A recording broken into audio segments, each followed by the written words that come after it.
नागरी समाजाच्या चळवळींनी एकत्र येऊन लढलं पाहिजे, पण त्याचबरोबरीने राजकीय पक्षाने पण लढलं पाहिजे.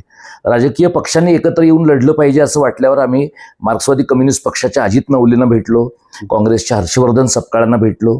त्यानंतर उद्धव ठाकरे यांनी आम्हाला आमंत्रण दिलं आणि त्यांच्याबरोबर माझी संयुक्त पत्रकार परिषद झाली. त्याच दिवशी जवळपास त्याच वेळेला राज ठाकरेंकडे दादा भुसे हे त्यांचं म्हणणं मांडण्यासाठी किंवा सादरीकरणासाठी ते आणि राहुल रेखावार असे गेले होते. आणि 29 तारखेची शासन निर्णयांची होळी करण्याची सभा आणि 7 तारखेचं धरणं आंदोलन असा कार्यक्रम एकत्रितपणे आम्ही जाहीर केला.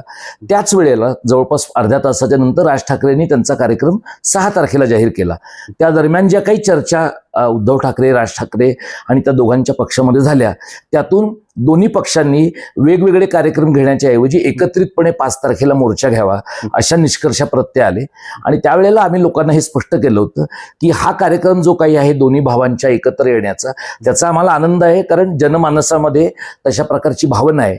पण त्याचबरोबरीने सरकार जोपर्यंत निश्चितपणे आणि निर्णायकपणे माघार घेत नाही तोपर्यंत आपण आंदोलन चालू ठेवलं पाहिजे. तर 29 तारखेला ज्या वेळेला शासन निर्णयांची प्रतिकात्मक होळी झाली आणि शब्द दिल्याप्रमाणे उद्धव ठाकरे स्वतः आले, त्यांच्या पक्षातले झाडून सगळे नेते आले, मनसेच्या वतीने सुद्धा नितीन सरदेसाई आले, काँग्रेसचे प्रांताध्यक्ष हर्षवर्धन सपकाळ आले. याचा एक मोठा परिणाम हा सरकारवर झाला.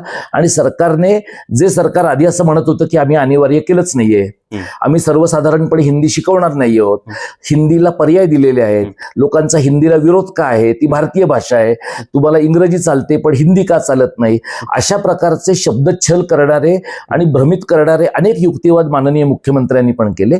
ते सगळे युक्तिवाद मोडून काढले आम्ही. आणि त्यामुळे शासनाला 29 तारखेला शासन निर्णय रद्द करायला लागले. आणि त्यानंतर उद्धव ठाकरे आणि राज ठाकरे या दोन बंधूंनी 5 जुलैला विजयी मेळावा घेतला. हा त्यांचा चांगुलपणा आहे की तिथे आम्ही सगळे इतर लहान सहान राजकीय पक्षांचे प्रतिनिधी आणि भाषेच्या चळवळीतले कार्यकर्तेही गेलो होतो. आणि तिथं गेल्यानंतर उद्धव ठाकरेंनी आम्ही केलेल्या संघटनाचं नाव घेतलं त्यांच्या जाहीर कार्यक्रमामध्ये व्यासपीठावरून. आणि त्यानंतर श्रोत्यांमधून सुद्धा ही चळवळ चालवणाऱ्या व्यक्तीला व्यासपीठावर बोलवावं अशा प्रकारची मागणी झाली. आणि मग तिथे त्यांनी व्यासपीठावर बोलावलं. तर माझा रोल किंवा माझी भूमिका, तुषार, मला वाटतं एवढीच आहे.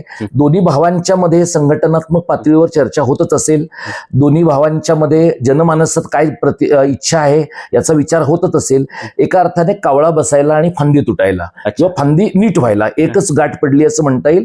पण जर या दोघांच्या बद्दलची जनमानसातली प्रतिमा या एका आंदोलनाने एकत्रितपणे येण्यामध्ये काही एक भूमिका आमच्या चळवळीला पार पाडायला मिळाली असेल तर त्याचा मला आनंद आहे.